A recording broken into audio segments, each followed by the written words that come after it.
shirka golaha wasiirada dowlad goboleedka Jubbaland oo usbuucii mar la qabtay ayaa maanta ka qabsamay magaalada Kismaayo xarunta ku meel gaarka ah dowlad goboleedka Jubbaland. Shirkan waxaa shir gudoominayay madaxweynaha dowlad goboleedka Jubbaland Mudane Axmed Maxamed Salaam, waxaana goobjoog ahaa madaxweyne ku-xigeenka koowaad ee Jubbaland Mudane Maxamuud Sayid Aadan iyo sidoo kale madaxweyne ku-xigeenka labaad ee Jubbaland Suldaan Cabdiqaadir Xaaji Maxamuud Luga Dheere. golaha wasiirada Jubbaland ayaa iyagana goobjoog ahaa. ajandiyaha shirkan looga hadlay maanta waxaa ka mid ahaa arrimaha siyaasadda guud iyo amniga dowlad goboleedka Jubbaland, waana shir asbuuciiba mar lagu qabtay magaalada Kismaayo. sidoo kale arrimaha lagu lafaguray ee aadka looga hadlay shirkan maanta waxaa ka mid ahaa xaaladaha ka taagan gobolka Gaza, degmooyinka Luuq, Garbahaare, Balaxawe iyo Doolow, halkaas oo ay faragelin ba'an ka wado dowladda federaalka Soomaaliya ayna ku jiraan gacmo kale oo shisheeye. shirka markii uu soo dhamaaday, madaxweyne ku-xigeenka dowlad goboleedka Jubbaland Mudane Maxamuud Sayid Aadan ayaa shir ku qabtay madaxtooyada. waxa uu ka hadlay shirkan golaha wasiirada ay yeesheen oo saxaafaddu intooda badan ay dibad joog ahayd. waxa uu sheegay oo uu ka digay xaaladda ka taagan gobolka Gaza iyo faragelinta dowladda federaalka Soomaaliya ay halkaas ku hayso, isagoo ka digay in laga dhaxbaxo arrimaha ciidamada Jubbaland. waxa uu sheegay in dowladaha qaar ee dariska ah ay ka digtoonaadaan falalka guracan ee keeni kara in saaxiibtinimada ay qalqal gasho. madaxweyne ku-xigeenka arrimahaas ka hadlay waxa uu yiri goluhu waxay si guud walaac ugu muujiyaan xaaladaha faragelineed ee lagu hayo dowlad goboleedka Jubbaland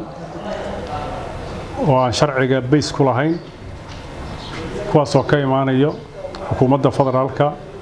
iyo dowladda taageero si khaldan ay u adeegsanaysaa wadahooda.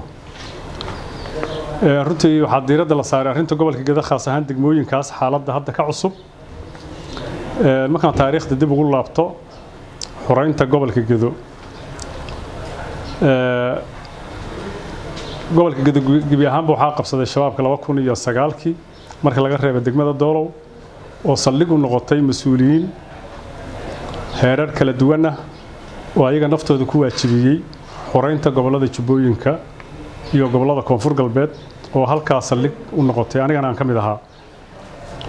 waxaan abaabulnay dhisnay ciidamo, ugu dambeyntiina aan hogaaminay. waxaan u howlgalnay xoreynta goboladaas si ummadaas horumarkeedii iyo nabadeedii ay u hesho. ciidamadaas oo markii dambe aan u qaybinay laba qaybood, ayada oo qof iyo khiyaarkii ay tahay cidda ka mid noqonaysa xoogga dalka Soomaaliyeed aan u gudbinay xoogga dalka Soomaaliyeed waajibaadkoodii iyo noloshoodii iyo aan ku wareejinay qaabkoodii in halkaa ay ugu timaado xuquuqda askarigu leeyahay. waxaa la yaab leh in saraakiil ka tirsan dowladda federaalka, khaasatan kuwa nabad sugidda oo adeegsanaya saraakiil dowladdan dariska ah ee Itoobiya ciidamadeeda ka tirsan ay ku mashquulsan yihiin burburinta ciidanka ku dhisan sharciga muddo dheerna la soo dagaalamay shabaabka. runtii intay dhimatayna aan ku xasuusanno oo carruurtoodii ay leeyihiin xaquuq, inta dhaawacantayna aan ku daryeelno, inta kalena leh xaquuq iyo darajooyin iyo kala sarreynta ciidanka. waxaa la yaab noqotay asbuucii hore markii maamulada degmooyinka Luuq iyo Doolow iyo Balaxawe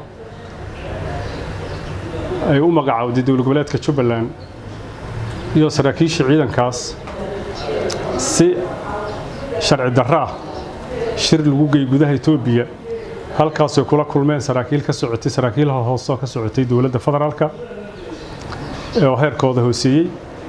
kadibna saraakiishii dowladda Itoobiya ay ku qasbeen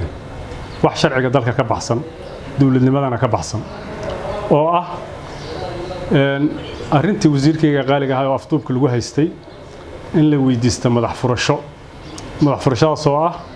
in ciidanka ay wareejiyaan oo nabad sugidda ku wareejiyaan iyo oo gacanta dowlad goboleedka Jubbaland ka wareejiyaan ciidanka iyo qalabka, in ay ka hor yimaadaan systemkii nidaamka ee ka tirsanayeen dowlad goboleedka Jubbaland. ayadoo taa bedelkeedana wasiirkii la yiri maxkamad baa la marinayaa. arrintaas wax la qaadan karaa wasiir Cabdi Xasan Cabdinuur xaq darra lagu haystaa dowlad goboleedka Jubbaland hore u go'aamisay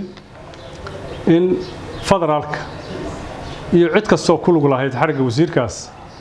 wax calaaqaad iyo mucaahado ay dhex mareenin ilaa wasiirka xorriyadiisu helo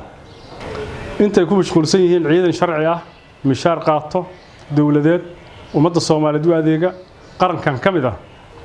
maxaa u diiday inay sameeyaan ciidamo cusub inay qoraan oo deegaanadaas gacan ka geysto xoreyntooda iyo amaankooda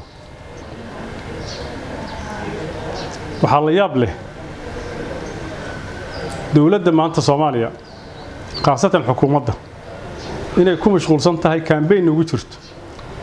in ay dadka Soomaaliyeed u adeegsato ciidamo shisheeye dadkii ayaga xukuumaddu madaxda u ahaayeen intay sharciga iyo xeerarka meel iska dhigaan inay u adeegsadaan barashar iyo cagajugleyn ciidamo shisheeye oo ay ku bixinayaan dhaqaale iyo siyaasad iyo waqtiba soo lamid ma aha madaxweynaha Soomaaliya marar badan wuxuu yiraahdaa fargelin baa Soomaaliya dawladda hadii isku hayeen taan micnaheedu waxa weeye inaad adigu dalka Soomaaliyeed u adeegsatay ciidamo shisheeye oo aad xuquuqdooda ku bixiso dadka adiga aad xukuntay wax la qaadan kara ma Axmed Maxamuud Jaamac Jubaland TV Kismaayo